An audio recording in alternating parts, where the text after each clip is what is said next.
दोस्तों क्या हुआ जब 350 साल बाद ज्ञानवापी मस्जिद के कुएं की खुदाई की गई, जिसमें कुछ ऐसा मिला जिसे देख विज्ञानियों के भी होश उड़ गए। ये कुआं अपने अंदर कई ऐसे राज छुपाए बैठा है, जिसकी सच्चाई से आज हम पर्दा उठाएंगे। बस आप इस वीडियो के आखिर तक बने रहिएगा दोस्तों, और ऐसी ही अमेजिंग वीडियोस के लिए हमारे चैनल को सब्सक्राइब करना मत भूलें। तो चलिए वीडियो को शुरू करते हैं। दोस्तों पिछले कुछ समय से ज्ञानवापी मस्जिद और काशी विश्वनाथ मंदिर को लेकर काफी विवाद चल रहा है। इसी बीच काशी में रहने वाले राहुल नाम के एक युवक ने अपने दादाजी से ये प्रश्न किया, क्या सच में इस मस्जिद का निर्माण मंदिर को तोड़कर किया गया था? उस लड़के के दादा अपने घर में शास्त्री थे और अपने जमाने में आरएसएस के साथ भी जुड़े हुए थे। उन्होंने राहुल को जवाब देते हुए कहा, सन 1670 में औरंगजेब के कहने पर उसके गवर्नर ने काशी विश्वनाथ मंदिर को निस्ते नाबूद कर दिया था, परंतु वो लोग शिवलिंग को नुकसान नहीं पहुंचा पाए थे। और वहीं बाहर उन्होंने नंदीश्वर महाराज पर भी बहुत हथौड़े चलाए, परंतु उन्होंने तस से मस होने का नाम नहीं लिया और वो सेना हार मानकर वापस चली गई। परंतु मंदिर के जिस हिस्से को उन्होंने तोड़ा था, वहीं उन्होंने अवशेषों का इस्तेमाल करके ज्ञानवापी मस्जिद का निर्माण कर दिया।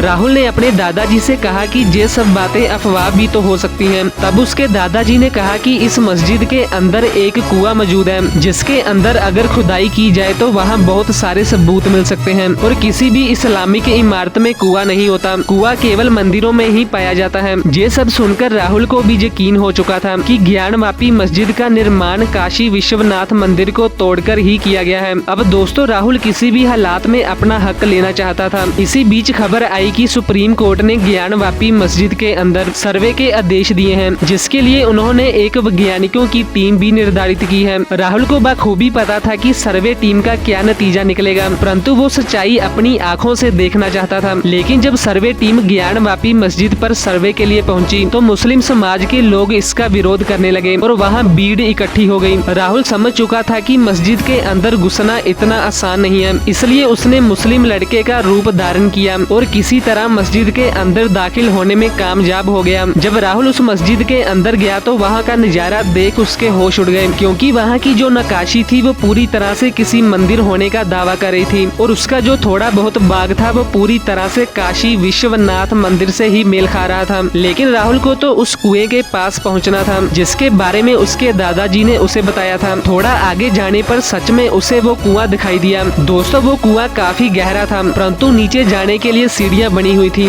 राहुल उन सीढ़ियों के सहारे कुएं के अंदर जाने लगा और वो कुआं पूरी तरह से सूखा हुआ था। राहुल कुएं के नीचे उतरता उतरता उसके धरातल तक पहुँच जाता है। तभी राहुल का पैर किसी चीज से टकरा जाता है और वो वहीं पर गिर जाता है। जब उसने थोड़ी खुदाई की तो उसे हिंदू धर्म की एक मूर्ति दिखाई दी। लेकिन दोस्तों राहुल से एक चूक ये हो गई थी कि वो अपना मोबाइल फोन साथ में लेकर नहीं आया था, जिसकी वजह से वो सबूत के तौर पर इसकी वीडियो नहीं बना सका था। राहुल ये तो समझ चुका था कि अगर इस कुएं की खुदाई की जाए तो बहुत सारे साक्ष्य सामने आ सकते हैं। खैर राहुल को तो ये सच्चाई अपनी आंखों से देखनी थी, क्योंकि दोस्तों जो सच्चाई है वो सर्वे टीम के माध्यम से एक न एक दिन सबके सामने आ ही जाएगी। जैसे तैसे करके राहुल उस मस्जिद के बाहर आ जाता है और लोगों को इसके बारे में बताता है, लेकिन कोई सबूत ना होने के कारण कोई भी उस पर यकीन नहीं कर रहा था। लेकिन राहुल के दादाजी और उसके घर वाले ये बात जानते थे कि राहुल जो भी बोल रहा है वो पूरी तरह से सत्य है। दोस्तों खैर कुछ ही दिनों में हम सबके सामने सच्चाई तो आने ही वाली है। दोस्तों वैसे आप इस मुद्दे पर अपनी क्या राय रखते हैं, हमें कमेंट बॉक्स में जरूर बताएं। मिलते हैं नेक्स्ट वीडियो में कुछ ऐसे ही मजेदार टॉपिक्स के साथ।